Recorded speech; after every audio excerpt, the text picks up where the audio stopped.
अपने ताया और बाप की तरह हर बात को गलत रंग देने की। वाह जानो वाह, बात मुझसे होती हुई मेरे बाबा और मेरे ताया तक जा पहुंची। ज़ारा प्लीज। अल्लाह ने चाहा तो ये प्रोजेक्ट हमें मिलेगा और मैं तुम्हें तुम्हारा पैसा डबल इंटरेस्ट के साथ वापस कर दूंगा। मेरे मामा बाबा का भी झगड़ा करवाया इन्होंने और अब अली और मेरी जिंदगी में भी जहर घोल रही है ये। ज़ारा! ये बरलबे सड़क है या पीछे करके है? कमर्शियल है सर, कमर्शियल। उठो शेर दिया बच्चे। और नहीं आपको नहीं कह रहा, आप तशरीफ रखे, मैं वैसे आपकी उस मजलूम कज़न ने मुझ पर हाथ उठाया है और मुझे इस घर से बाहर निकाल देने की धमकी भी दी है। किसने? अमल ने? जी हाँ, अमल ने। मेरी गलती है बेटा। क्या हो गया नानो? आपकी क्या गलती है? वो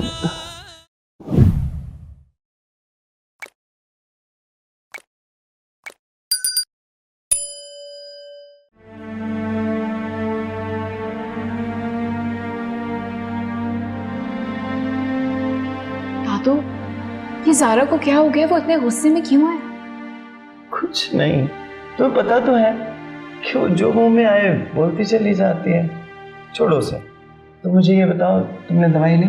मैंने ले लिया। आप मुझे बताएं वो मेरे बारे में क्या कह रही थी? कुछ नहीं कह रही थी बेटा। क्या हो गया तुम्हें? वो इफ़ी ने कहीं उसको कह दिया था कि घर से बाहर जाने से पहले पूछ के जाया करो। बस इसी बात पे बोलना शुरू कर दिया। अब इसमें मेरा जिक्र कहाँ से आ गया? बेवकूफ़ है वो। ये सोचती है कि जब से तुम आई हो ना, मेरा रवैया और मेरा अंदाज उसके साथ बदल गया है। अंदाज क्यों बदल गया है? और किसी ने उसे क्या कहा है? मैं किसी ने उसे क्या कहना है बेटा, बिला वजह शोर मचाती रहती है। प्लीज़ दादा, आप उसके साथ ठीक रहें। मेरी वजह से उसे डिस्टर्ब ना करें।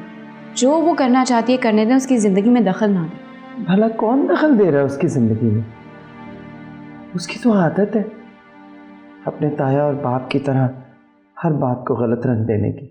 वाह जानो वाह, बात मुझसे होती हुई मेरे बाबा और मेरे ताया तक जा पहुंची। ज़ारा प्लीज़।